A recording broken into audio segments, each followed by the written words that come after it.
নমস্কার, আমি দেবাশিস মাহাতো এমিনেন্স 2.0-তে তোমাদের সকলকেই স্বাগত জানাই।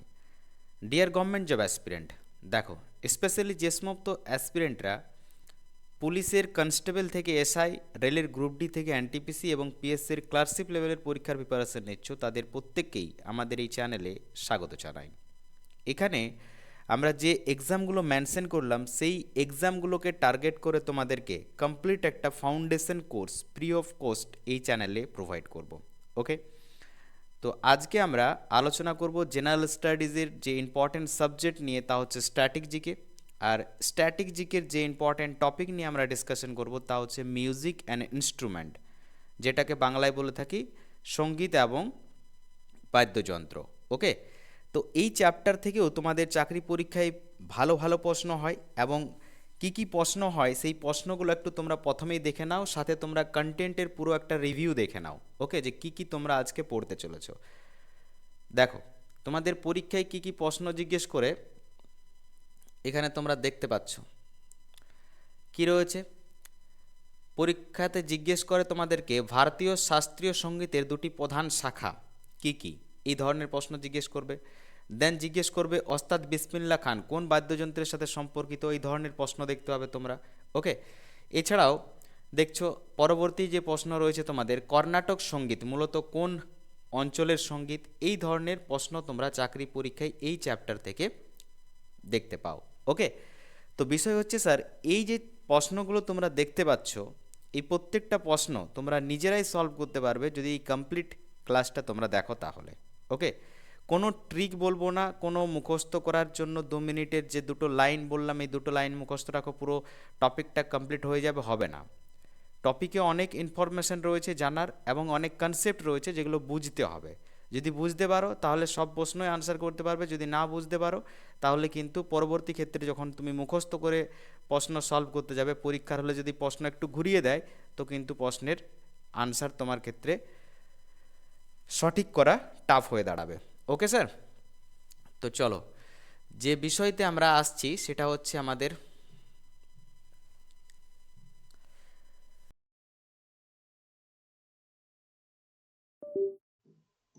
দেখো মিউজিক, যাকে আমরা বাংলায় কি বলে থাকি, বাংলায় আমরা বলে থাকি সঙ্গীত। মিউজিক কি, মিউজিকের ভূমিকা কি রয়েছে কেউ বলতে পারবে? মিউজিকের একটা বিরাট ভূমিকা রয়েছে আমাদের প্রত্যেকের লাইফে। দেখবে যখনই তুমি স্ট্রেস ফিল করবে, যখনই তোমার মাইন্ড ডিস্টার্ব ফিল করবে, বা যখনই তুমি বোরিং ফিল করবে, তখনই তোমাকে যে এনার্জিটা এনে দেয়, কে এনে দেয়? এই মিউজিক এনে দেয়। যখনই দেখবে তোমার ভালো লাগছে না, দুটো গান শুনলে একটা এনার্জেটিক ফিল হয়ে গেল। তো মিউজিকের একটা বিরাট ভূমিকা রয়েছে। ওকে, যাই হোক, তো সেই মিউজিকের ডিটেলস আমরা জানবো। আর মিউজিকে যে ব্যবহৃত হয় বাদ্যযন্ত্রগুলো, সেই বাদ্যযন্ত্রগুলো জানবো, এবং যে বাদ্যযন্ত্রগুলো ব্যবহৃত হয় সেই বাদ্যযন্ত্রগুলোকে কেউ তো ব্যবহার করে, কেউ তো সেগুলোকে পরিচালনা করে, বা কেউ তো সেগুলোকে বাজায়। তো কে বাজায় এবং কারা বাজায়, কারা ফেমাস, সেগুলোও আমরা জানবো। ওকে, চলো ডাইরেক্ট আমরা এবার আমাদের প্রসঙ্গে আসি। কি রয়েছে দেখো, প্রথমেই আমরা জানবো আমাদের ভারতীয় সঙ্গীতকে, মিউজিক অফ ইন্ডিয়াকে আমরা দুটো ভাগে ভাগ করব। দুটো ভাগে ভাগ করব, যেমনটা আমরা দেখেছি আমাদের যে ভারতীয় নৃত্যশৈলী সেটাকেও আমরা দুটো ভাগে ভাগ করে থাকি। একটা কি, একটা হচ্ছে তোমার ক্লাসিক্যাল ডান্স, একটা হচ্ছে ফোক ডান্স। সেই মতোই আমরা মিউজিককেও দুটো পার্টে ভাগ করব। বাট একটা বিষয় এখানে তোমার জানা রয়েছে, আমাদের যে ডান্স রয়েছে সেই ডান্সকে আমরা কিসের দ্বারা ভাগ করে থাকি? আমরা যেটা ভাগ করে থাকি সেটা হচ্ছে নাট্যশাস্ত্র বলে একটা গ্রন্থ রয়েছে, যে গ্রন্থ দ্বারা আমরা কি করি, ডিভিশন করে থাকি বা ক্লাসিফিকেশন করে থাকি যে এটা হচ্ছে ক্লাসিক্যাল ডান্স, এটা হচ্ছে ফোক ডান্স। বাট মিউজিকের ক্ষেত্রে কিন্তু সেই ধরনের কোনো গ্রন্থ নেই। বাট হ্যাঁ, শোনা যায় কিছু কিছু জায়গাতে যে নাট্যশাস্ত্রতেও মিউজিকের উল্লেখ রয়েছে। যাই হোক, বিষয় হচ্ছে যে ভারতের যে মিউজিক, ভারতের যে সঙ্গীত, সেটাকে দুটো ভাগে ভাগ করা হচ্ছে। একটা কি, একটা হচ্ছে শাস্ত্রীয় সঙ্গীত বা ক্লাসিক্যাল মিউজিক নামে পরিচিত, আরেকটা হচ্ছে লোকসঙ্গীত বা ফোক মিউজিক নামে পরিচিত। তাহলে এই দুটো ভাগেই কি রয়েছে, আরেকটা নতুন ভাগ এখন চলে এসছে, ঠিক আছে, যেটাকে তোমরা খিচড়ি বলতে পারো। এই দুটো সঙ্গীতের যে পার্ট রয়েছে সেই দুটো পার্টের খিচড়ি, যেটা হচ্ছে কি নামে পরিচিত, যেটা হচ্ছে গিয়ে তোমার মডার্ন মিউজিক নামে পরিচিত।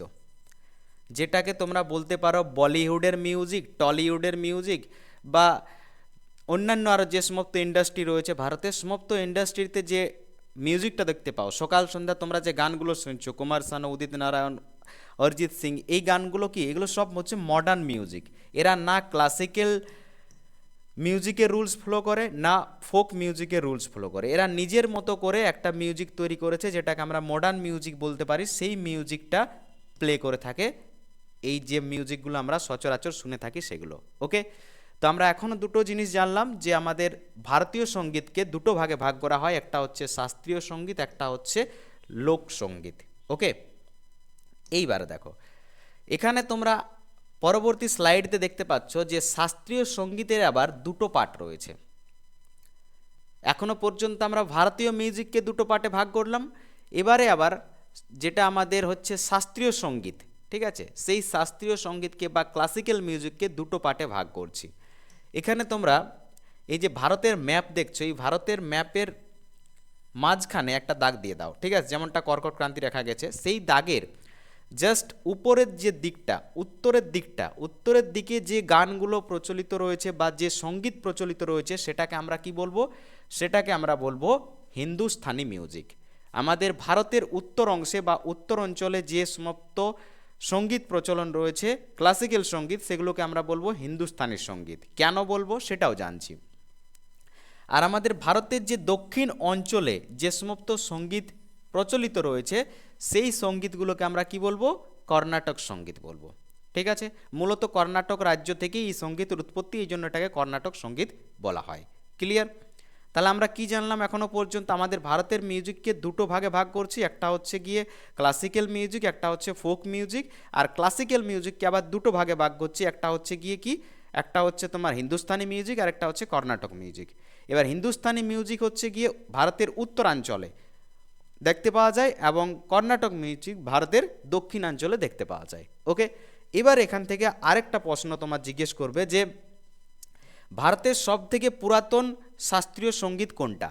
ভারতের সবথেকে পুরাতন শাস্ত্রীয় সঙ্গীত যদি তোমাদেরকে পরীক্ষায় জিজ্ঞেস করে, তাহলে তোমার রাইট অ্যান্সার কি হবে? ভারতের সবথেকে পুরাতন শাস্ত্রীয় সঙ্গীত, রাইট অ্যান্সার হয়ে যাবে কর্ণাটক সঙ্গীত। কর্ণাটক সঙ্গীত হচ্ছে ভারতের সবথেকে পুরাতন শাস্ত্রীয় সঙ্গীত, মনে রাখবে। তাহলে এবারে দেখো, যারা জেনারেলি এমসিকিউ পড়াশোনা করে, তাদের মাথায় হয়তো যদি ধরে নাও কনসেপ্ট ক্লিয়ার না থাকে, আর পরীক্ষায় তুমি দেখতে পাও প্রশ্নটা যে তোমাকে জিজ্ঞেস করা হয়েছে, বলো ভারতের সবথেকে পুরাতন শাস্ত্রীয় নৃত্যের নাম কি, বা শাস্ত্রীয় নৃত্যকে কি বলা হয়, তখন তোমার মাথায় ক্লিক করবে যে হিন্দুস্তানি মিউজিক বলছে বা হিন্দুস্তানি সঙ্গীত বলছে। এটাই হবে সঠিক অ্যান্সার, কারণ হিন্দুস্তান নামটা তো আমাদের ভারতের সাথে রিলেট করে, বা এটা অনেক পুরনো নাম, তো এইভাবে তুমি ক্লিক করে দিতে পারো, বাট ওটা তোমার ভুল হয়ে যাবে। ওকে, হিন্দুস্তানি সঙ্গীতের যে উৎপত্তি, সেটা হচ্ছে গিয়ে তোমার ওই বলতে পারো 1200 শতক থেকে উৎপত্তি হচ্ছে, আর এটা 1500 শতকে এসে তোমার টপ যে বা পিক পয়েন্ট, সেই পিক পয়েন্টে আসছে। মানে যে সময়টাতে তোমার হচ্ছে সুলতান মাহমুদ, মোহাম্মদ গজনবী এরা আসছে, বা দিল্লি সালতানাতের সূচনা হচ্ছে, সেই সময়টাতে হচ্ছে গিয়ে তোমার উৎপত্তি হচ্ছে হিন্দুস্তানি মিউজিক। এই হিন্দুস্তানি মিউজিকের মধ্যে কিসের দেখতে পাওয়া যায় ছোঁয়া? বা একটা প্রশ্ন জিজ্ঞেস করে যে হিন্দুস্তানি মিউজিক কার কার দ্বারা ইনফ্লুয়েন্স হয়েছে, তো তোমার হচ্ছে আরবদের দ্বারা, তুর্কিদের দ্বারা, পারস্যদের দ্বারা ইনফ্লুয়েন্স হয়েছে হিন্দুস্তানি মিউজিক। আই মিন প্রশ্নটা তোমাকে জিজ্ঞেস করেই হবে যে হিন্দুস্তানি মিউজিকের মধ্যে কোন কোন দেশের মিউজিকের সংমিশ্রণ দেখতে পাওয়া যায় বা প্রভাব দেখতে পাওয়া যায়, তখন তোমার রাইট আনসার হবে আরব, তারপরে তুর্কি, তারপরে হচ্ছে গিয়ে তোমার পারস্য। ওকে, তাহলে হিন্দুস্তানি মিউজিকে এই সমস্ত দেশের আমরা প্রভাব দেখতে পাই। ওকে, আর হিন্দুস্তানি মিউজিক উৎপত্তি হচ্ছে তোমার 1200 খ্রিস্টাব্দের মধ্যে, আর ওই পিক পয়েন্টে পৌঁছাচ্ছে 1500 খ্রিস্টাব্দে, মানে মুঘলদের মধ্যে। আরেকটা পয়েন্ট মনে হচ্ছে মিস করে গেলাম, যে হিন্দুস্তানি মিউজিকের সবথেকে গোল্ডেন এরা, সেটা হচ্ছে তোমার মুঘল পিরিয়ড, যেটা হচ্ছে আকবরের সময়, সেটা।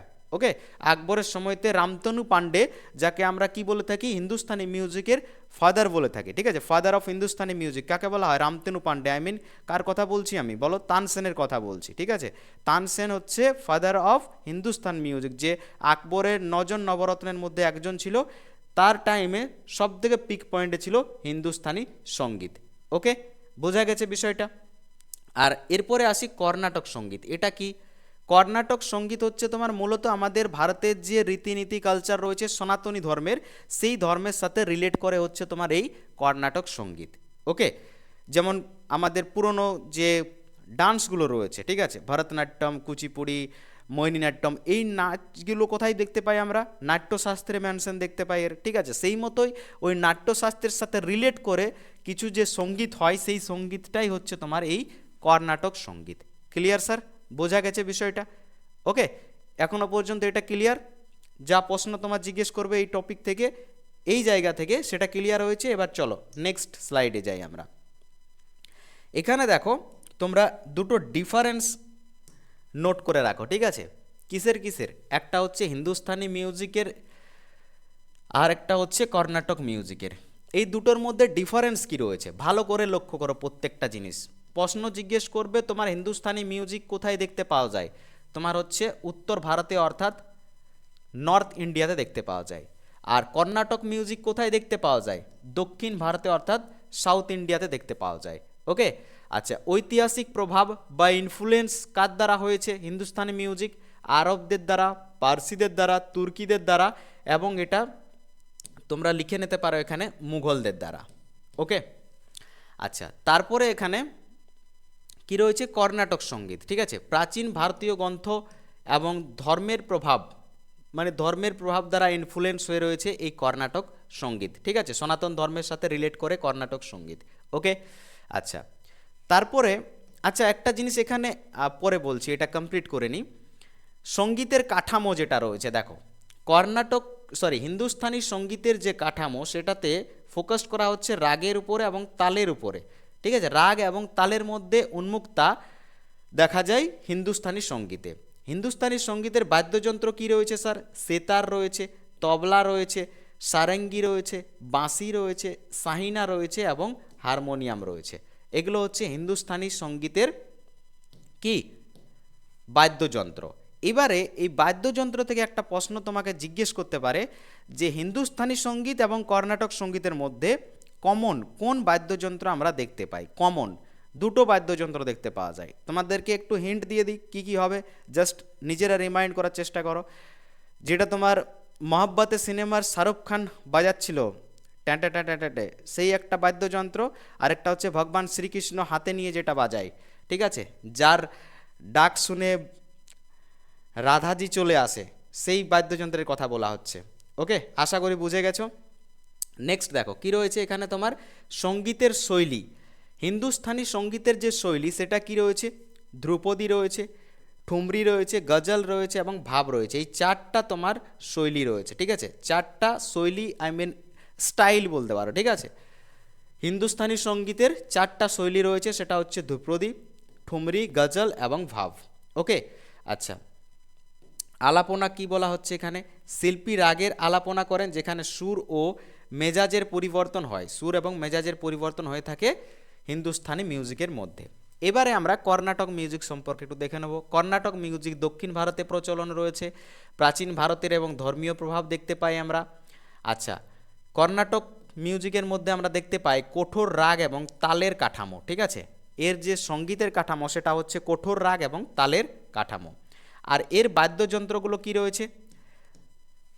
এর বাদ্যযন্ত্রগুলো রয়েছে মৃদঙ্গম, গানাই, কন্নাই, ভিন্ডি, সন্তুর এবং বাঁশি। এই বাদ্যযন্ত্রগুলো রয়েছে তোমার কর্ণাটক মিউজিকে। আর কর্ণাটক মিউজিকের যে শৈলী সেটা কীরকম? কীর্তন, ভজন, কীর্তি এবং আলাপনা, এই চারটা তোমার হচ্ছে শৈলী দেখতে পাওয়া যায় কর্ণাটক মিউজিকের মধ্যে। ওকে, আচ্ছা, এই যে এটাকে বলা হয় অক্টেভ, ঠিক আছে, মনে রাখবে এটাকে ইংরেজিতে বলে অক্টেভ, অক্টেভ ইংরেজিতে বলে অক্টেভ। আর এই হিন্দুস্তানি মিউজিকের মধ্যে মনে হচ্ছে একটা প্রশ্ন জিজ্ঞেস করে স্টাইল, ঠিক আছে। হিন্দুস্তানি মিউজিকের যে স্টাইল সেটা 10 থেকে 12 ধরনের রয়েছে। স্টাইল হচ্ছে হিন্দুস্তানি মিউজিকের 10 থেকে 12 ধরনের, এটাও প্রশ্ন জিজ্ঞেস করে। ওকে, আচ্ছা, আর এখানে কি রয়েছে? কর্ণাটক সঙ্গীত বলছে কীর্তির মধ্য দিয়ে রাগের গঠন এবং সুরের স্পষ্টতা থাকে কিসের মধ্যে? কর্ণাটক সঙ্গীতের মধ্যে। ওকে, তাহলে এখান থেকে যে প্রশ্নটা তোমাদেরকে জিজ্ঞেস করবে সেটা হচ্ছে যে এই দুটো মিউজিকের মধ্যে একটা কমন বাদ্যযন্ত্র কি কমন বাদ্যযন্ত্র হচ্ছে বাঁশি, দেখো এখানেও তোমার বাঁশি রয়েছে, আবার এখানেও বাঁশি রয়েছে। আরেকটা যন্ত্র রয়েছে যেটা এখানে মেনশন নেই, সেটা হচ্ছে কি ভায়োলিন, ঠিক আছে, যেটা মহব্বতে সিনেমাতে শাহরুখ খান হাতে নিয়ে ঘুরে বেড়াচ্ছে, ঠিক আছে, সেই ভায়োলিনের কথা বলা হচ্ছে। ভায়োলিন হচ্ছে দুই জায়গাতে ইউজ হয়, কর্ণাটক সঙ্গীতে ইউজ হয় এবং তোমার হচ্ছে গিয়ে হিন্দুস্তানি সঙ্গীতেও ইউজ হয়, আর বাঁশি দুই জায়গাতে ইউজ হয়, এটা মনে রাখবে, ঠিক আছে, ভেরি ইম্পর্ট্যান্ট। আর হচ্ছে তোমার এখানে স্টাইলগুলো মনে রাখবে, সরি স্টাইল নয়, অক্টেভ বা শৈলীগুলোকে মনে রাখবে। স্টাইল হচ্ছে তোমার 10টা হিন্দুস্তানি সঙ্গীতের, ক্লিয়ার। আমি আই থিঙ্ক যদি প্রথমে স্টাইল বলেছি তো একটু ওটাকে তোমরা ক্লারিফাই করে নেবে, ক্লিয়ার। চলো নেক্সট, এইবারে দেখো যে জায়গাতে আমরা আসছি, এখনো পর্যন্ত আমরা কি জানলাম, আমাদের ক্লাসিক্যাল মিউজিক সম্পর্কে জানতে পারলাম, ঠিক আছে। ক্লাসিক্যাল মিউজিকের যে দুটো পার্ট, সেই দুটো পার্ট সম্পর্কে আমরা মোটামুটি বিস্তারিতভাবে ওয়াকিবহল হয়ে গেছি। এবারে আমরা যে জায়গাতে যাব সেটা হচ্ছে আমাদের লোকসঙ্গীত অর্থাৎ ফোক মিউজিক, ক্লিয়ার। তাহলে দেখো ফোক যে মিউজিক রয়েছে যেটাকে আমরা বলে থাকি লোকসঙ্গীত, সেই লোকসঙ্গীত কি, দেখো অ্যাকচুয়ালি আমাদের যে ক্লাসিক্যাল মিউজিক রয়েছে বা শাস্ত্রীয় মিউজিক রয়েছে, সেই মিউজিক বাদে যে মিউজিক বা সঙ্গীত রয়েছে প্রচলন, সেইগুলোকে আমরা সবগুলোকেই বলে থাকি কি লোকসঙ্গীত বা ফোক মিউজিক। যেমনটা আমরা আমাদের যে 8টা শাস্ত্রীয় নৃত্য রয়েছে, সেই 8টা শাস্ত্রীয় নৃত্য বাদে যে সমস্ত নৃত্য যেখানে যে অঞ্চলে প্রচলন রয়েছে, সেগুলোকে সবকে আমরা কি বলে থাকি স্থানীয় নৃত্য বলে থাকি বা আমরা লোকনৃত্য বলে থাকি। সেই মতো এখানে এই যে লোকসঙ্গীত রয়েছে, লোকসঙ্গীত কীভাবে হয়, লোকসঙ্গীত হচ্ছে বিভিন্ন স্থান ভেদে বিভিন্ন হয়। কীরকম, তার কালচারের উপর ডিপেন্ড করে, তার ভৌগোলিক পরিবেশের উপর ডিপেন্ড করে, ভৌগোলিক পরিবেশে যে সমস্ত মানুষজন বসবাস করে তাদের জীবনশৈলী, ধর্ম, আচার আচরণ, রীতিনীতির উপর ডিপেন্ড করে দেখা যায় হচ্ছে লোকসঙ্গীত, ক্লিয়ার। দেখো ডেফিনেশন কি রয়েছে, লোকসঙ্গীত একটি অঞ্চলের সংস্কৃতি, জীবনযাত্রা এবং প্রাকৃতিক পরিবেশকে তুলে ধরে, ক্লিয়ার। যেমন এখানে এক্সাম্পল রয়েছে, দেখো এক্সাম্পল কি বলছে, ভাংড়া, এটা পাঞ্জাবের একটা হচ্ছে গিয়ে লোকসঙ্গীত। পাঞ্জাবি সংস্কৃতির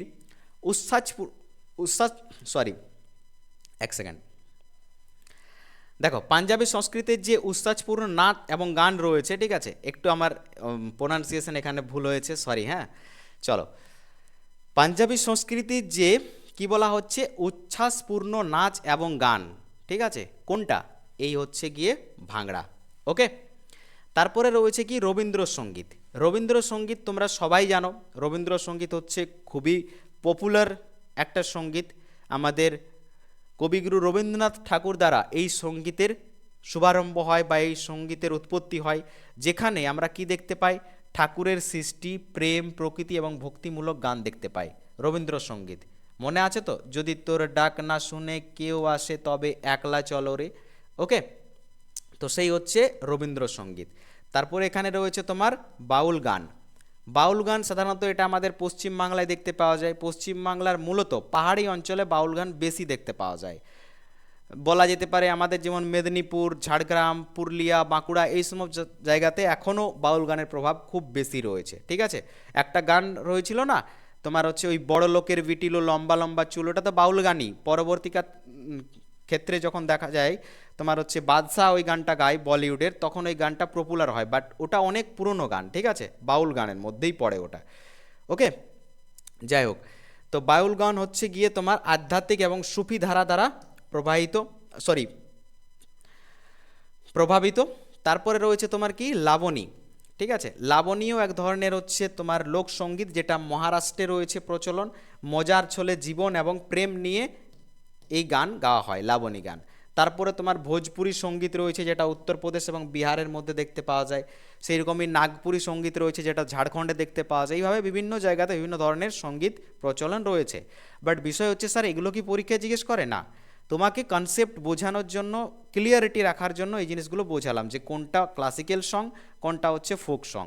দেন এখান থেকে তোমাকে যেমন এই প্রশ্নটা জিজ্ঞেস করতে পারে, ঠিক আছে, যে বাউল গান নিম্নের কোন রাজ্যে দেখতে পাওয়া যায়, লাবণী সঙ্গীত নিম্নের কোন রাজ্যে দেখতে পাওয়া যায়, ভাংড়া সঙ্গীত নিম্নের কোন রাজ্যে দেখতে পাওয়া যায়, রবীন্দ্রসঙ্গীত নিম্নের কোন রাজ্যে দেখতে পাওয়া যায়। এই ধরনের প্রশ্ন তোমাকে চাকরি পরীক্ষায় জিজ্ঞেস করবে, ঠিক আছে, যেগুলো আমরা প্রিভিয়াস ইয়ার যখন ডিসকাশন করব তখন আমরা দেখে নেব। Clear sir? চলো নেক্সট কি রয়েছে দেখো, আধুনিক সঙ্গীত। আধুনিক সঙ্গীত কি বললাম, আধুনিক সঙ্গীত হচ্ছে খিচড়ি।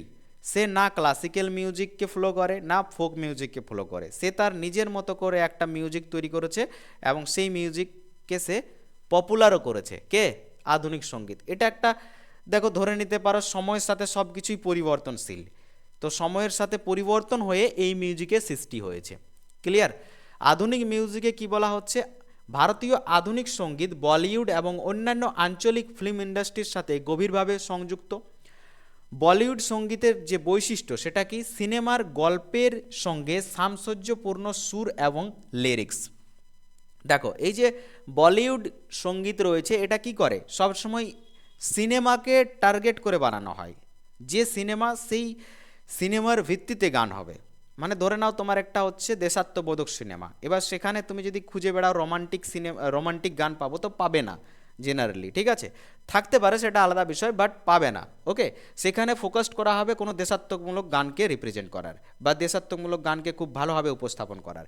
কিন্তু যে সিনেমাগুলো তোমার হচ্ছে ফ্যামিলি ওরিয়েন্টেড, সেখানে দেখবে মা বাবাকে ডেডিকেট করে, পরিবারকে ডেডিকেট করে কোনো সং রয়েছে, যেগুলো তোমার হচ্ছে লাভ স্টোরি টাইপের, সেখানে বুঝতেই পারছো রোমান্টিক টাইপের সং হবে। তো এই ধরনের পুরো যে গল্প, সেই গল্পের উপর ডিপেন্ড করে বলিউড সংগুলো থাকে, ঠিক আছে। তারপরে রয়েছে মহান সঙ্গীত পরিচালক কিছুজন, যেমন হচ্ছে আর.ডি. বর্মন, এ.আর. রহমান এবং লতা মঙ্গেশকর। ওকে, তারপর রয়েছে ফিউশন সঙ্গীত, যেটা ভারতীয় শাস্ত্রীয় সঙ্গীত এবং পাশ্চাত্য সঙ্গীতের সংমিশ্রণ। আচ্ছা, এটা জেনে রাখো যে ফিউশন সঙ্গীতটা হচ্ছে ভারতীয় শাস্ত্রীয় সঙ্গীত এবং পাশ্চাত্য সঙ্গীতের সংমিশ্রণ, ঠিক আছে, দুটোর খিচড়ি। তারপর হচ্ছে স্বাধীন সঙ্গীত, ব্যান্ড। স্বাধীন সঙ্গীত বলতে কোনগুলো, এই যে ব্যান্ড, তোমার হচ্ছে একক শিল্পীরা যে সমস্ত সঙ্গীত পরিচালনা করে সেগুলোকে তোমার হচ্ছে স্বাধীন সঙ্গীত বা ইন্ডিপেন্ডেন্ট মিউজিক বলে। যেমন হচ্ছে ব্যান্ডের যে শিল্পীরা হয়, ফোক বা রক, তোমার হচ্ছে এই সমস্ত যে সঙ্গীত শিল্পীরা হয় তাদেরকে স্বাধীন সঙ্গীত বলে, ঠিক আছে। যারা ব্যক্তিগতভাবে নিজেই পুরো গান লেখে, নিজে সেই গানকে গায়, নিজে সেই গানকে রিপ্রেজেন্ট করে। ওকে, তো সেগুলো হচ্ছে স্বাধীন সঙ্গীত।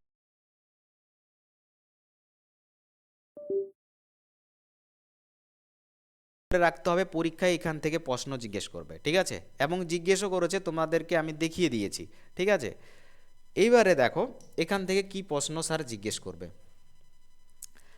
বাদ্যযন্ত্র, আমরা এখনো পর্যন্ত মিউজিক জানছিলাম, মিউজিক আমাদের কমপ্লিট হয়ে গেছে। এবার ওই যে মিউজিকটা আমরা জানলাম, একটা মিউজিক যে আমরা শুনি, একটা গান যে আমরা 5 মিনিটের শুনি, সেই গানটার পেছনে অনেক বাদ্যযন্ত্র রয়েছে, অনেক বাদ্যযন্ত্রগুলোকে বাজানোর জন্য যে ব্যক্তিরা থাকেন তাদের পরিশ্রম রয়েছে। তো আমরা প্রথমে বাদ্যযন্ত্র জানবো, তারপরে আমরা সেগুলোকে কে বাজায় তাদের সম্পর্কেও জানবো। ওকে, বাদ্যযন্ত্র দেখো ওখানে কি রয়েছে। বাদ্যযন্ত্রগুলোকে মূলত 4টা ভাগে ভাগ করা হয়। তাহলে বাদ্যযন্ত্রকে কয়টা ভাগে ভাগ করছি আমরা? 4টা ভাগে ভাগ করছি। কি কি? একটা হচ্ছে তোমার তালবাদ্য, যেটাকে বলা হচ্ছে তোমার পারকাশন ইনস্ট্রুমেন্ট। আরেকটা হচ্ছে সুরবাদ্য, যেটাকে বলা হচ্ছে স্ট্রিং ইনস্ট্রুমেন্ট। আরেকটা হচ্ছে বায়ুবাদ্য, যেটাকে আমরা বলছি ওয়াইন ইনস্ট্রুমেন্ট। আরেকটা হচ্ছে তোমার কিবোর্ড বাদ্যযন্ত্র, যেটাকে আমরা বলছি কিবোর্ড ইনস্ট্রুমেন্ট। ওকে, আচ্ছা এইবারে দেখো তালবাদ্য বা পারকাশন ইনস্ট্রুমেন্টটা কি। তালবাদ্য কি? তালবাদ্য হচ্ছে পাখওয়াজ, তবলা, ঢোল, ঢাক, নাগড়া, মৃদঙ্গ, ঘুংঘরু, মাজিরা, এগুলো হচ্ছে গিয়ে তোমার তালবাদ্য। এবারে প্রশ্ন হচ্ছে স্যার তালবাদ্য কি জিনিস, তালটা কি জিনিস স্যার? তাল দেখবে এই যে এখানে রয়েছে, আশা করি সবাই দেখেছো কীর্তন। তো এই যে পাখওয়াজ ছাড়া কীর্তন হবে না, ঠিক আছে। কীর্তনের যে তালগুলো ঘোরানো হয়, সেই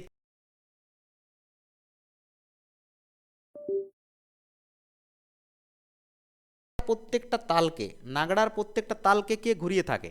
নাগড়ার প্রত্যেকটা তালকে ঘুরিয়ে থাকে তোমার গিয়ে কে, সরি কি বলতে যাচ্ছিলাম, ছৌ নাচের যে তালগুলো হয়, ঠিক আছে, ছৌ নাচের তালগুলোকে কে ঘোরায়? নাগড়া ঘুরিয়ে থাকে, ঠিক আছে। ছৌ নাচ যারা দেখেছো সামনে থেকে দেখবে, ছৌ নাচের যে সমস্ত ব্যক্তিগুলো থাকে যারা ছৌ নাচকে প্লে করে, তারা কি করে, যেমনই পায়ের স্টেপ দেবে তেমনই নাগড়ার এক একটা করে স্টেপ আসবে, ঠিক আছে। তো এই যে এখানে তোমরা বাদ্যযন্ত্রগুলো দেখতে পাচ্ছ, প্রত্যেকটা হচ্ছে তালের উপর ডিপেন্ড করে। তবলা, তবলাও তোমার তালের উপরে ধিং ধাং ধুং ধাং করে বাজতে থাকবে, ঠিক আছে। ঢোল, ঢোলও তালের উপর করে, ঠিক আছে। সিনেমাগুলো দেখেছো না, ঢোলের বাজনাগুলো দুর্গাপূজার সময় কী রকম ঢোল বাজাচ্ছে, ঠিক আছে, সবাই নাচ করছে, তো তালের উপর ডিপেন্ড করে। ঢাক রয়েছে, বিয়ে বাড়িতে ঢাক হবে, ঠিক আছে, ঢাক বাজনা, তো সেই ঢাক তালের উপরে। তোমার রয়েছে এখানে মৃদঙ্গম, ঘুঙরু, ঘুঙরু তালের উপর ডিপেন্ড করে। ঘুঙরু এখন জেনারেলি ইউজ হয় না, ঘুঙরু আগে সব থেকে বেশি একটা নাচে ইউজ হতো যেটা বাই নাচ নামে পরিচিত ছিল, ঠিক আছে, যেটাকে নাচনি নাচও বলা হতো, সেখানে সব থেকে বেশি পরিমাণে ঘুঙরু ব্যবহৃত হতো। এখন এমনিতে ছৌ নাচও ব্যবহৃত হয়, তোমার হচ্ছে গিয়ে ঝুমুর নাচও ব্যবহৃত হয়ে থাকে, ওকে। এছাড়াও হরিবোলের মধ্যেও ঘুঙরু ব্যবহৃত হয়। তো যাই হোক, তাল বাদ্যযন্ত্র হচ্ছে এগুলো, এগুলো একটু নোট করে রাখো, পরীক্ষায় তোমার এখান থেকে প্রশ্ন জিজ্ঞেস করবে, ওকে স্যার। এইবারে চলে আসো কোন জায়গাতে, সুর বাদ্যযন্ত্র, স্ট্রিং ইনস্ট্রুমেন্ট। সুর বাদ্যযন্ত্র কি, যেগুলো সুরের মাধ্যমে বা যেগুলোতে সুর পাই আমরা, ঠিক আছে, সুর যে বাদ্যযন্ত্র ছাড়া হবেই না সেই বাদ্যযন্ত্রগুলো কি, সেগুলো হচ্ছে সেতার, সরোদ, তানপুরা এবং বীণা। এগুলোতে সুর আসবে না, ঠিক আছে, যে সুরটা ঘুরে আমাদের, ঠিক আছে, সেই সুরটা ঘোরানোর জন্য এই বাদ্যযন্ত্রগুলোকে প্রয়োজন, ওকে। পরীক্ষায় জিজ্ঞেস করে দেবে তোমাকে যে বলো সেতার কি বাদ্যযন্ত্র, চারটা অপশন দিয়ে দিল, তালবাদ্য, সুরবাদ্য, বায়ুবাদ্য নাকি কিবোর্ড যন্ত্র। তো তোমার রাইট অ্যান্সার কি হবে, সুর বাদ্যযন্ত্র। তাহলে সেতার, সরোদ এবং তানপুরা ও বীণা হচ্ছে সুর বাদ্যযন্ত্র। এইবারে তোমাদের মাথায় একটা প্রশ্ন আসছে যে স্যার এগুলো কি মুখস্থ রাখবো, এত কি মুখস্থ রাখা সম্ভব, কোনো ট্রিক বলে দিন। কিছু তো ট্রিক চাই যে মুখস্থ রাখবো। সিরিয়াসলি বলছি, যদি ট্রিকের পেছনে ছোট, তাহলে কিন্তু তোমার আলটিমেট পরীক্ষার স্কোরে কাছে তুমি ধোকা খেয়ে যাবে। কীরকম, কারণ যারা ট্রিক পড়ে বা ট্রিকের ভিডিও দেখে বা ট্রিক অনুযায়ী পড়াশোনা করে, তাদের পরীক্ষার হলে স্কোর ভালো হবে না। যখন তুমি ভিডিওটা দেখবে বা যখন তুমি ট্রিকটা পড়ছো, তখন তোমার হয়তো একটা সাময়িক আনন্দ আসবে, বাট আলটিমেট তুমি কিন্তু সেখান থেকে খুব একটা ভালো ইনপুট পাবে না, ঠিক আছে, খুব একটা ভালো আউটপুট সেখান থেকে তুমি পাবে না। ইনপুট নয়, আউটপুট হবে, ঠিক আছে, আউটপুট পাবে না। কেন বলো তো, তার কারণ হচ্ছে আমাদের এই মাইন্ডটা না, ঠিক আছে, মাইন্ডটা পুরোটা প্র্যাকটিসের উপর ডিপেন্ড করে চলে, ঠিক আছে। তুমি যেমন প্র্যাকটিস করবে, যেমনটা তুমি দৈনন্দিন কি করব কালচার করবে, সেই অনুযায়ী তোমার হচ্ছে এই মাইন্ডে মেমোরিতে সব কিছু এক এক করে সেভ হয়। তো এই জিনিসগুলো তোমাকে মাঝে মধ্যে রিভিশন করে নিতে হবে পরীক্ষার আগে। ওই জন্য সবাই বলে রিভিশনটা ইম্পর্টেন্ট।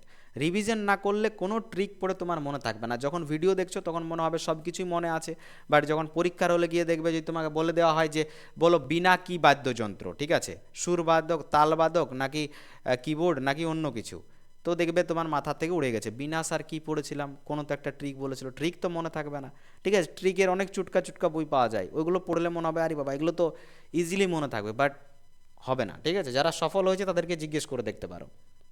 যাই হোক, প্রসঙ্গে আসি। দেখো কি রয়েছে, বায়ুবাদ্য। বায়ুর দ্বারা যে সমস্ত বাদ্যযন্ত্র বাজে সেগুলো কি, যেগুলোকে আমরা বায়ুবাদ্যযন্ত্র বলে থাকি। যেমন বাঁশি, বাঁশি বাজে কিসের দ্বারা, বায়ুর দ্বারা, বাতাস দ্বারা। সানহাই, ঠিক আছে, সানাই কিসের দ্বারা বাজে, কিসের দ্বারা বাজে, বায়ুর দ্বারা। সানাই মনে আছে তো, সেই ধড়কন সিনেমার যে গানটা রয়েছে তোমার হচ্ছে দুলহে কা সারা, কি নাম ঠিক মনে আসছে না, দুলহে কা সেহরা সুয়ানা রহতা হ্যাঁ না কি টাইপের, যেটা কেদারনাথ গানটা করছে, ঠিক আছে। তো সেই গান, সেখানে যে সানাই ইউজ হচ্ছে সেই আনো, বিয়ে হচ্ছে বিয়ে বাড়িতে, বিয়ে বাড়িতে সানাই লাগবেই, ঠিক আছে। তো সেই সানাই হচ্ছে কিসের দ্বারা বাজে, বায়ুর দ্বারা বাজে, ওকে। হারমোনিয়াম, হারমোনিয়াম তোমার হচ্ছে বিয়ে বাড়িতে ইউজ হয়, কীর্তনে ইউজ হয়, যেটা তোমার এইভাবে হাওয়া একটা হাতে আসে আর একটা হাতে সে এইভাবে কিবোর্ডগুলোকে পরিচালনা করে, ঠিক আছে, হারমোনিয়াম। তো হারমোনিয়াম কিন্তু দুটোই জায়গাতে থাকে, একটা হচ্ছে কিবোর্ড বাদ্যযন্ত্র হিসাবেও হারমোনিয়াম ব্যবহৃত হয় এবং বায়ু বাদ্যযন্ত্র হিসাবেও হারমোনিয়াম ব্যবহৃত হয়। পুঙ্গি, এটাও বাঁশি টাইপেরই একটা বাদ্যযন্ত্র। আর হচ্ছে কিবোর্ড বাদ্যযন্ত্র, পিয়ানো হচ্ছে একদম প্রপার কিবোর্ড বাদ্যযন্ত্র, আর হারমোনিয়ামও হচ্ছে কিবোর্ড বাদ্যযন্ত্র। দেখো হারমোনিয়ামে বাতাসেরও প্রয়োজন হয়, আবার কিবোর্ডেরও প্রয়োজন হয়, তো দুটোই রয়েছে তোমার হারমোনিয়ামের মধ্যে। তো এই জিনিসগুলো আশা করি সব ক্লিয়ার হয়েছে, প্রত্যেকটা বাদ্যযন্ত্র। এবারে বাদ্যযন্ত্রগুলোর ছবিগুলো দেখো, এখানে দেখো বাদ্যযন্ত্র, ঢোল, এটা দেখে বুঝতে পারছো, ঠিক আছে? এটা কিসে ব্যবহৃত হয়? এটা হরিবোল বা কীর্তনের সব থেকে বেশি ব্যবহৃত হয়ে থাকে। ওকে, তারপর এখানে সরি, ঢোল তোমার কীর্তনের সাথে সাথে বিয়ে বাড়িতেও ব্যবহৃত হয়ে থাকে। ওকে, এছাড়াও তোমার হচ্ছে গিয়ে নাচ, বিভিন্ন জায়গাতে যেমন ছৌ নাচ, ঝুমুর নাচ, এগুলোতেও ব্যবহৃত হয়ে থাকে ঢোল। ওকে, মূলত যদি বলা হয় কীর্তনের জন্য ফেমাস, সেটা হচ্ছে পাখোয়াজ। পাখোয়াজ হচ্ছে কীর্তনের জন্য সব থেকে বেশি ফেমাস, ঠিক আছে? বা বলা যেতে পারে পাখোয়াজ ছাড়া কীর্তন হবেই না।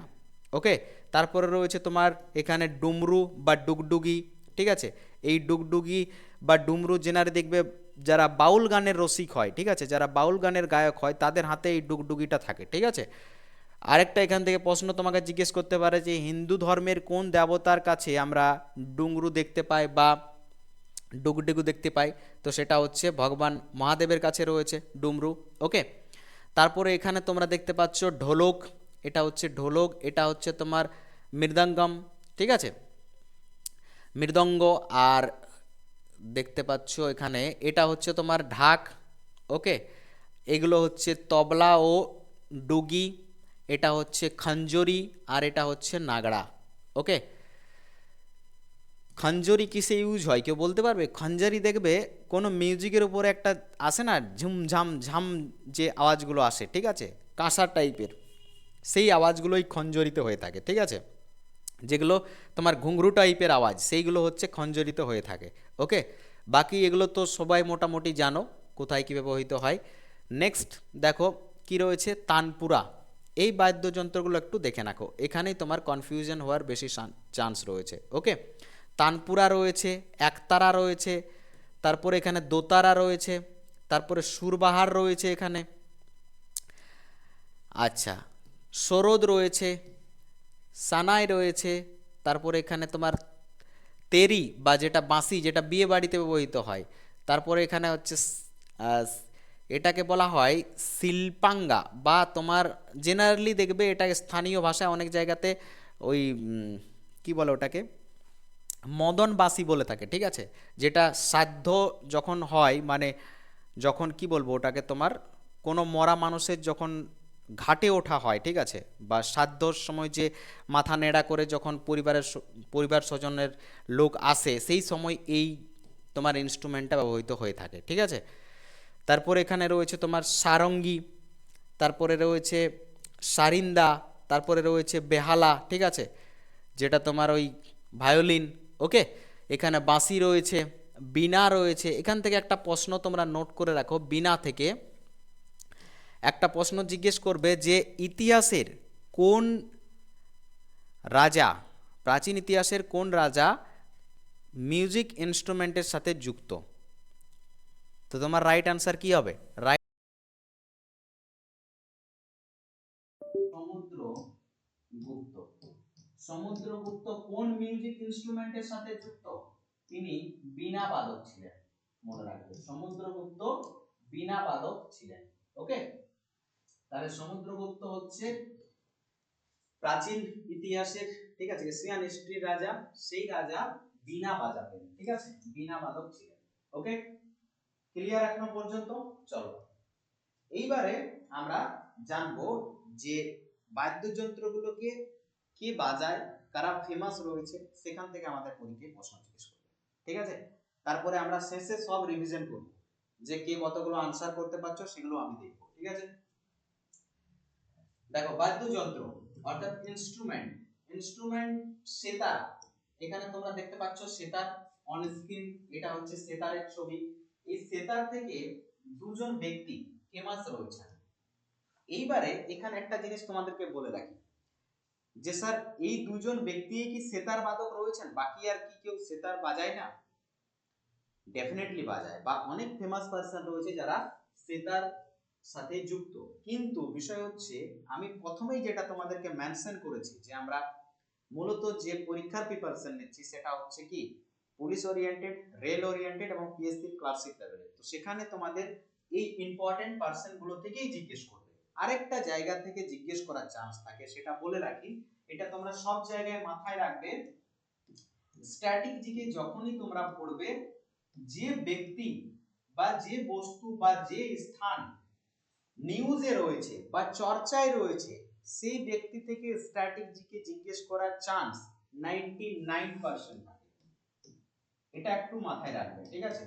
যে বিষয়, যে স্থান, যে ব্যক্তি নিউজে রয়েছে, চর্চায় রয়েছে, কোনো কন্ট্রোভার্সিতে রয়েছে, কোনো দ্বন্দ্বের মধ্যে রয়েছে, বা তা কি বলবো, তাকে কোনো অ্যাওয়ার্ড দেওয়া হলো বা তিনি প্রয়াত হয়ে গেছেন, সেই সমস্ত ব্যক্তি থেকে জেনারেলি স্ট্র্যাটেজিক্যাল প্রশ্ন জিজ্ঞেস করে, আর না হলে একবারই ফেমাস পার্সোনালিটি, ঠিক আছে?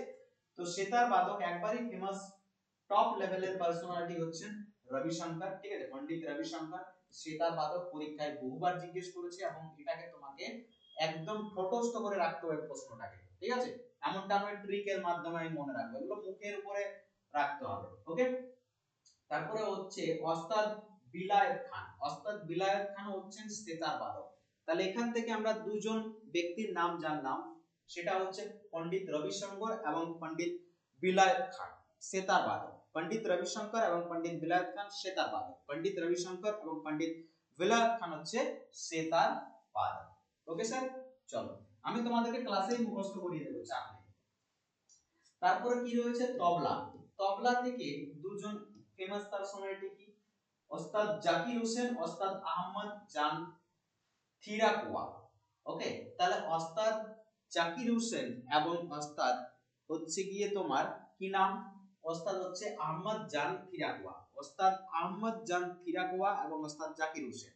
ওস্তাদ আহমদ জান থিরাকুয়া এবং ওস্তাদ জাকির হোসেন হচ্ছে কিসের সাথে সম্পর্কিত, তবলার সাথে সম্পর্কিত, ঠিক আছে? ওস্তাদ জাকির হোসেন হচ্ছে তবলার সাথে সম্পর্কিত ব্যক্তি, এবং ওস্তাদ আহমদ জান থিরাকুয়া হচ্ছে তবলার সাথে সম্পর্কিত।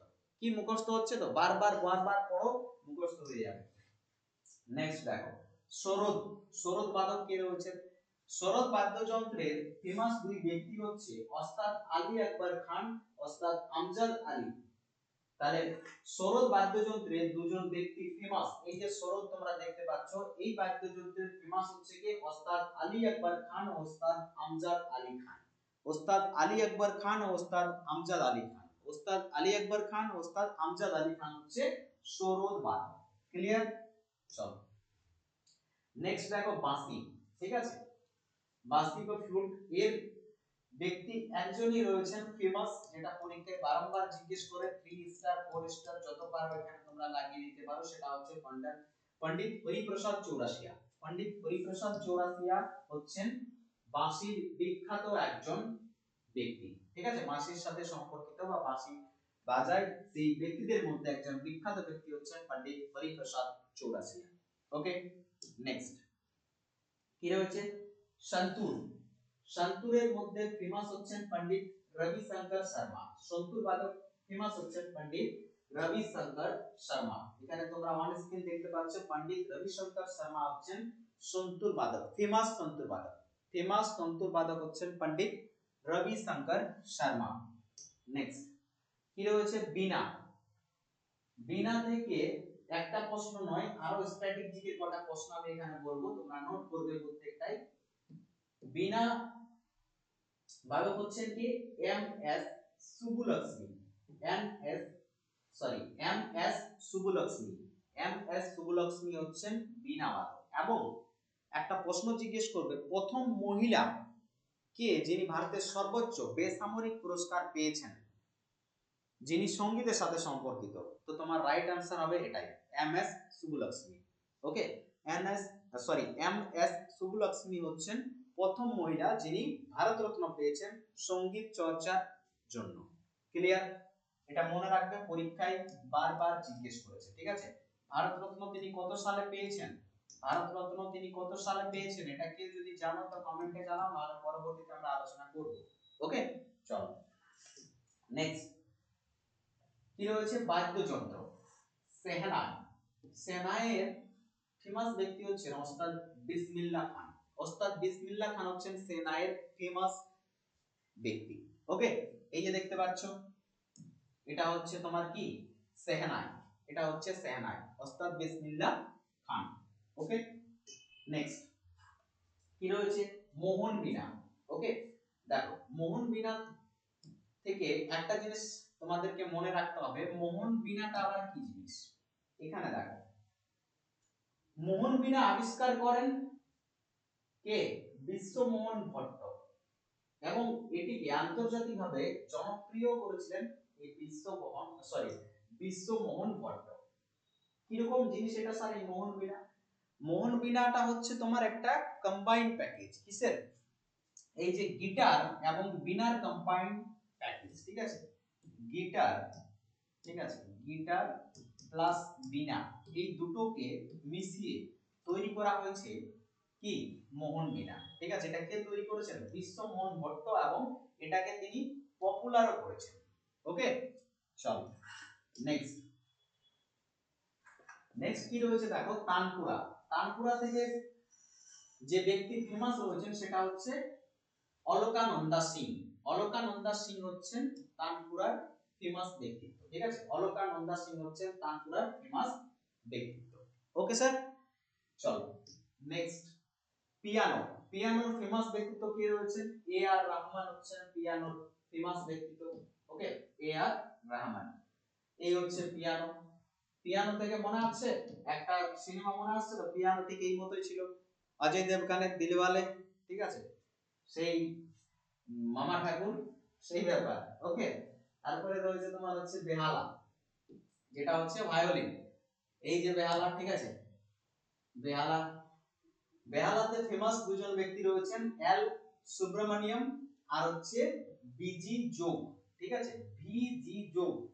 ভিজি যোগ এবং হচ্ছে এল সুব্রমণিয়াম, এই দুজন ব্যক্তি হচ্ছে ভায়োলিন অর্থাৎ বেহালার সাথে সম্পর্কিত, ঠিক আছে? এটা মনে রাখবে, যখনই তোমাকে জিজ্ঞেস করা হবে ভায়োলিন, তখনই যেন মাথায় আসে এল সুব্রমণিয়াম, ঠিক আছে?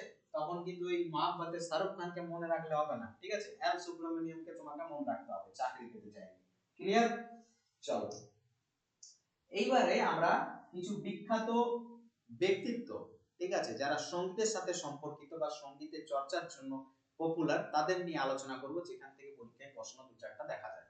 ওকে, দেখো খ্যাতিমান সঙ্গীত শিল্পীরা বা ফেমাস মিউজিশিয়ানরা কে কে রয়েছেন? তানসেন। তানসেনকে কি বলা হয়? ফাদার অফ কি বলা হয়? হিন্দুস্তানি মিউজিক। হিন্দুস্তানি মিউজিকের কি বলা হয়? ফাদার বলা হয়, ঠিক আছে? তানসেন।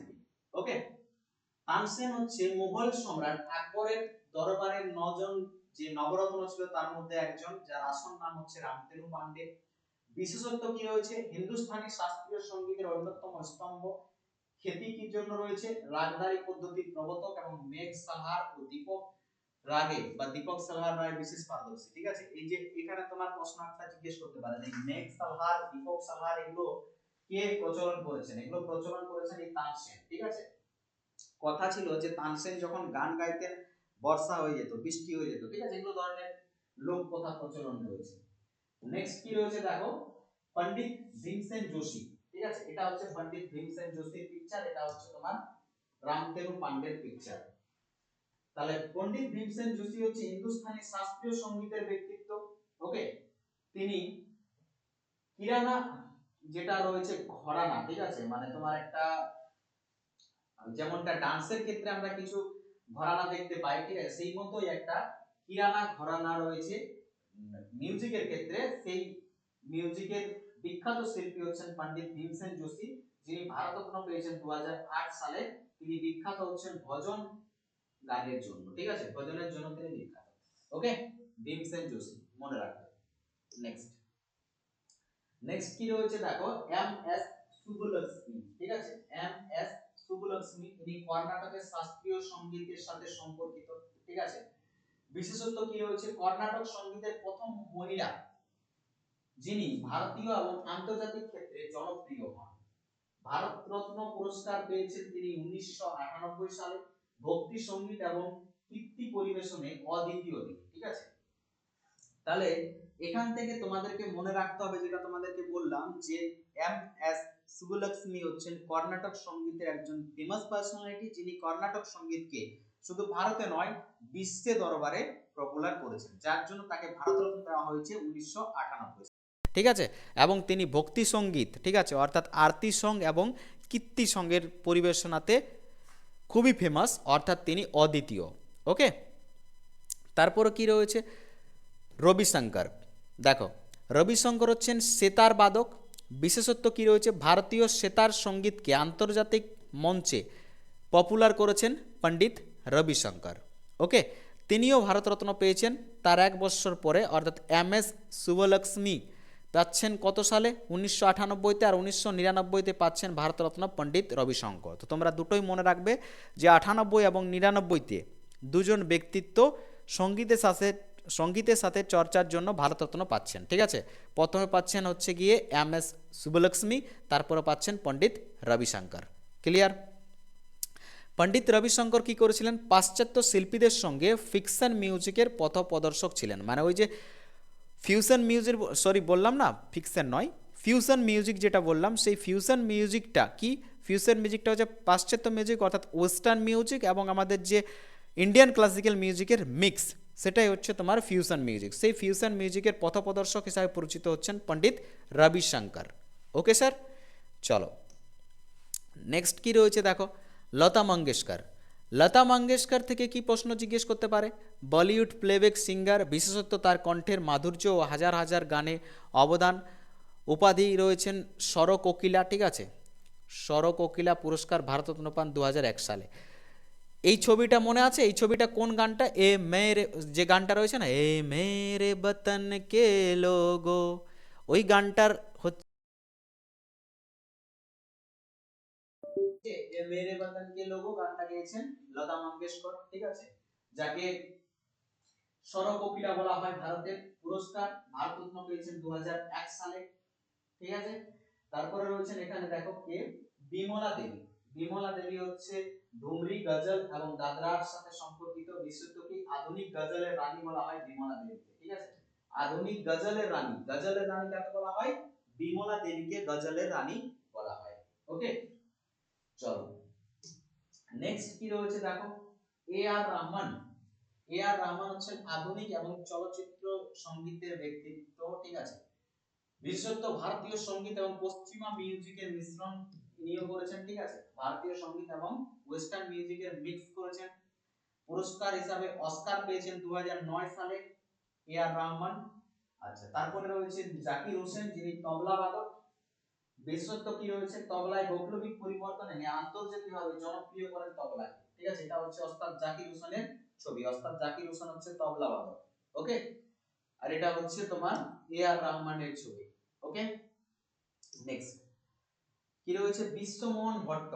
বিশ্বমোহন ভট্ট কি করেন দেখো, বিশ্বমোহন ভট্ট হচ্ছে গিটার এবং সেতারের সংমিশ্রণে একটা নতুন ধারা তৈরি করেন, যেটা মোহন বীণা নামে পরিচিত, এবং মোহন বীণার ফেমাস ব্যক্তিত্ব হচ্ছে বিশ্বমোহন ভট্ট। রবীন্দ্রনাথ ঠাকুর। রবীন্দ্রনাথ ঠাকুর কি করেছেন, রবীন্দ্রসঙ্গীত চালু করেছেন। সেই রবীন্দ্রসঙ্গীতের বিশেষত্ব কি রয়েছে, রবীন্দ্রসঙ্গীত এবং সাহিত্যে অসামান্য অবদান তিনার রয়েছে। তারপর হচ্ছে খ্যাতি, বিশ্বভারতী প্রতিষ্ঠা। যাই হোক, তাহলে রবীন্দ্রসঙ্গীত তোমার প্রচলন রবীন্দ্রনাথ ঠাকুর। ঠিক আছে, রবীন্দ্রনাথ ঠাকুরের লেখা যে গানগুলো রয়েছে, সেই গানগুলোকে পরবর্তীতে বিভিন্ন গায়ক তোমার হচ্ছে গেয়েছেন, এবং সেই গানগুলো এক এক করে ভালো পরিমাণে কিন্তু পপুলার হয়েছে। ওকে, রবীন্দ্রসঙ্গীতের জনক হচ্ছেন রবীন্দ্রনাথ ঠাকুর। আর এখান থেকে তেমন তো কোনো প্রশ্ন হবে না। চলো নেক্সট, এইবারে তোমাদেরকে কয়েকটা এমসিকিউ প্রশ্ন আমি এখানে রেখে দিয়েছি। ঠিক আছে, জাস্ট তোমরা দেখবে যে কি ধরনের প্রশ্ন পরীক্ষায় জিজ্ঞেস করে। এই প্রশ্নগুলো প্রত্যেকটাই তোমার হচ্ছে প্রিভিয়াস ইয়ারের প্রশ্ন। কোন পরীক্ষায় জিজ্ঞেস করেছে আমি হয়তো এখানে মেনশন করিনি, বাট এগুলো সবই প্রিভিয়াস ইয়ারের প্রশ্ন। ওকে, কি বলা হচ্ছে দেখো, ভারতীয় শাস্ত্রীয় সঙ্গীতের দুটি প্রধান শাখা কি কি। এখানে তোমার রাইট অ্যানসার কি হবে, এখানে তোমার রাইট অ্যানসার হয়ে যাবে হিন্দুস্তানি এবং কর্ণাটক সঙ্গীত। এই হচ্ছে তোমার ভারতীয় শাস্ত্রীয় সঙ্গীতের দুটি প্রধান শাখা। ওকে, সেই মতো পরবর্তী প্রশ্ন কি রয়েছে, ওস্তাদ বিসমিল্লাহ খান কোন বাদ্যযন্ত্রের সাথে সম্পর্কিত, বলো ওস্তাদ বিসমিল্লাহ খান কোন বাদ্যযন্ত্রের সাথে সম্পর্কিত, এটা তোমরা আনসার করো। ওস্তাদ বিসমিল্লাহ খান কোন বাদ্যযন্ত্রের সাথে সম্পর্কিত, বলো। তারপরে দেখো, এইভাবেই তোমার প্রশ্ন চলতে থাকবে এক এক করে। এই প্রশ্নগুলো তোমরা সবই এক এক করে দেখে নাও আর কমেন্টে জানাবে। ঠিক আছে, এগুলো সব আমি করে দিয়েছি ক্লাসের মধ্যে। কর্ণাটক সঙ্গীত মূলত কোন অঞ্চলের সঙ্গীত। ঠিক আছে, একদম ইজি প্রশ্ন, প্রত্যেকেই পারবে। পরবর্তী রয়েছে দেখো, কোন বাদ্যযন্ত্রটি হিন্দুস্তানি ক্লাসিক্যাল সঙ্গীতের প্রধান তাল বাদ্য, ঠিক আছে, তালের সাথে সম্পর্কিত কোনটা, তোমাদেরকে বলে দিয়েছি তালের সাথে সম্পর্কিত কোনটা। দেখো এখান থেকে তোমার কিভাবে বাজতে হবে, বীণা তালের সাথে সম্পর্কিত রয়েছে না, হারমোনিয়াম তালের সাথে সম্পর্কিত রয়েছে না, সেতার কি তালের সম্পর্কিত নাকি তবলা তালের সাথে সম্পর্কিত, কে বলতে পারবে? সেতার না তবলা কোনটা হবে? সেতার কিন্তু তালের সাথে সম্পর্কিত নয়, তাহলে এখানে তবলা হবে রাইট আনসার। এইভাবে তোমাকে আনসার গুলো করতে হবে, ঠিক আছে? তোমরা আনসার গুলো কমেন্টে সব জানাবে। তারপরে কি রয়েছে দেখো এখানে, ভারতের কোন রাজ্যে বাউল সঙ্গীত প্রচলন বেশি রয়েছে? ভারতের কোন রাজ্যে বাউল সঙ্গীতের প্রচলন রয়েছে? পশ্চিমবঙ্গ, বিহার, রাজস্থান, উড়িষ্যা। রাইট আনসার এটা হবে পশ্চিমবঙ্গ, এটাও আলোচনা প্রসঙ্গে আমি বলেছি। তারপর কি রয়েছে, পৃথিবীর প্রথম সঙ্গীত বিদ্যালয় কোথায় প্রতিষ্ঠিত হয়? এটা প্রশ্নটা তোমার ভুল রয়েছে। পৃথিবীর যদি জিজ্ঞেস করে তাহলে রোম হবে, বাট রোম তো অপশনে নেই। ভারত যদি জিজ্ঞেস করে তাহলে তোমার হচ্ছে গিয়ে দিল্লি, লখনউ, কলকাতা, এটাও হবে না, ঠিক আছে? অপশন এখানে একটু টাইপিং ভুল হয়েছে কোনো, ঠিক আছে? চলো এটা বাদ দাও। তোমার পরবর্তী প্রশ্নে আমরা যাই। পরবর্তী প্রশ্ন কি রয়েছে দেখো। আচ্ছা একটা প্রশ্ন কি আমরা স্কিপ করে গেলাম? চলো, ওস্তাদ জাকির হোসেন কোন বাদ্যযন্ত্রের সাথে সম্পর্কিত? এটা তোমরা কমেন্টে জানাও। জাস্ট কয়েক মিনিট আগেই আমরা এটা আলোচনা করলাম যে ওস্তাদ জাকির হোসেন কোন বাদ্যযন্ত্রের ব্যক্তি। তারপরে কি রয়েছে, রাগ শব্দটি কি নির্দেশ করে? এই প্রশ্নটার আনসার আমি তোমাদের করে দিই। রাগ শব্দটি কি নির্দেশ করে? রাগ হচ্ছে সুরের সংকলন করে থাকে, ঠিক আছে? রাগ সুরের সংকলন করে থাকে। ওকে, রাগ শব্দটি সুরের সংকলন করে থাকে। ওকে, চলো নেক্সট কি রয়েছে, ভারতের কোন বাদ্যযন্ত্রকে সানাই বলা হয়? আচ্ছা প্রশ্নটা দেখো কিভাবে সাজিয়েছে, ঠিক আছে? প্রশ্নটা কি বলছে, ভারতের কোন বাদ্যযন্ত্রকে সানাই বলা হয়? আবার অপশন দিয়েছে এক ধরনের ড্রাম, ঠিক আছে, এটা তো হবে না। কি বলছে, একটি বায়ু বাদ্যযন্ত্র, এটাই হবে রাইট আনসার। তারপর রয়েছে একটি তার যুক্ত বাদ্যযন্ত্র, না, একটি প্রাচীন বাদ্যযন্ত্র। তাহলে এগুলোর মধ্যে তোমার রাইট আনসার হয়ে যাবে কি, বায়ু বাদ্যযন্ত্র হচ্ছে সানাই, ঠিক আছে? এটা বাতাসের দ্বারা বাজে। ওকে, যদি প্রাচীন বাদ্যযন্ত্র বলতো তাহলে রাইট আনসার কি হতো? প্রাচীন বাদ্যযন্ত্র বললে রাইট আনসার হয়ে যাবে তোমার হচ্ছে গিয়ে বীণা। ওকে, নেক্সট কি রয়েছে দেখো তোমার, পুরন্দর দাস কে বলা হয়, পুরন্দর দাসকে কি বলা হয়? হিন্দুস্তানি সঙ্গীতের জনক, কর্ণাটক সঙ্গীতের জনক, লোক সঙ্গীতের জনক নাকি ধ্রুপদ সঙ্গীতের জনক? বলো। এই প্রশ্নগুলোর আনসার তোমাদেরকে আমি বলিনি, ঠিক আছে, নাকি বলেছি আমার মনে নেই, ঠিক আছে? যদি বলেছি তাহলে প্রথমে, আর যদি না বলে থাকি তাহলে এর আনসারটা তোমাদের আমি করে দিই। এর আনসার হচ্ছে তোমার কর্ণাটক সঙ্গীতের জনক বলা হয় পুরন্দর দাসকে। ওকে, যেমন হিন্দুস্তানি সঙ্গীতের যে জনক তাকে কাকে বলা হয়? তানসেনকে বলা হয়, ঠিক আছে? হিন্দুস্তানি সঙ্গীতের জনক বলা হয় তানসেনকে, আর কর্ণাটক সঙ্গীতের জনক বলা হয় পুরন্দর দাসকে, ঠিক আছে? পুরন্দর দাসকে। ওকে, তাহলে পরবর্তী প্রশ্ন, পরবর্তী আর কোনো প্রশ্ন নেই, 10টা প্রশ্নই তোমাদের জন্য ছিল। ওকে, তো আজকের সেশন আমরা এখানে অফ করলাম। তোমাদের প্রত্যেককে বলবো ক্লাসের ফিডব্যাক একটা তোমরা কমেন্টে জানাবে যে ক্লাস কিরকম তোমাদের হেল্পফুল নলেজেবল মনে হচ্ছে, ক্লাসের কি ইমপ্রুভমেন্টের প্রয়োজন রয়েছে, তোমাদের এর থেকে বেশি ডিপলি আলোচনা প্রয়োজন নাকি এটা এনাফ রয়েছে, সে সম্পর্কে একটা ফিডব্যাক ডেফিনেটলি জানাবে, ঠিক আছে? কমেন্ট, তোমাদের সব ধরনের কমেন্টকে আমি ওয়েলকাম জানাচ্ছি, নেগেটিভ পজিটিভ যা কিছু হোক না কেন সব কিছু কমেন্ট করো, আমি সব কিছু কমেন্টেরই তোমাদের রিপ্লাই দেবো। ওকে, দেখো তোমাদেরকে কি করতে হবে, এর যদি তোমরা পিডিএফ নিতে চাও, ঠিক আছে, পিডিএফ নিতে চাইলে এক কাজ করবে, তোমরা ভিডিও ডেসক্রিপশন বক্সে দেখো টেলিগ্রাম চ্যানেল রয়েছে, সেই টেলিগ্রাম চ্যানেলে তোমরা যুক্ত হয়ে যাও, সেখানে তোমরা পিডিএফ পেয়ে যাবে, ঠিক আছে? আর স্পেশালি সমস্ত স্যারের পিডিএফ তোমরা সেখানে পেয়ে যেতে পারো। আর যদি আমার ক্লাসের গুলোই তোমরা পিডিএফ পেতে চাও তাহলে তোমরা এক কাজ করবে, ঠিক আছে, তোমরা যেটা করবে সেটা হচ্ছে গিয়ে ভিডিও ডেসক্রিপশন বক্সে ভিজিট করো, সেখানে আমি লিংক দিয়ে দেবো, ঠিক আছে? তাহলে তোমার টেলিগ্রামে যুক্ত হয়ে যাবে, সেখানে তোমরা পেয়ে যাবে এই ক্লাসের পিডিএফ ফ্রি অফ কস্ট। ওকে, তাহলে প্রত্যেকদিন যদি তোমরা ক্লাস পেতে চাও তাহলে তোমাদেরকে কি করতে হবে, চ্যানেলকে সাবস্ক্রাইব করতে হবে, ভিডিও যদি ভালো লাগে তাহলে একটা করে তোমাদের কি লাগবে, লাইক লাগবে, আর যদি মনে হয় যে ভিডিও নলেজেবল ইনফরমেটিভ এবং এই ভিডিও তোমাদের বন্ধুদের উপকারে আসতে পারে তাহলে ভিডিওকে ডেফিনেটলি শেয়ার করবে, ঠিক আছে? চলো দেখা হচ্ছে তাহলে নেক্সট সেশনে। ততক্ষণ ভালো থেকো, সুস্থ থেকো, নিজের খেয়াল রেখো, সর্বদা মোটিভেট থেকো। সফলতা একদিন আসবে। জয় হিন্দ, বন্দে মাতরম। Thanks for watching.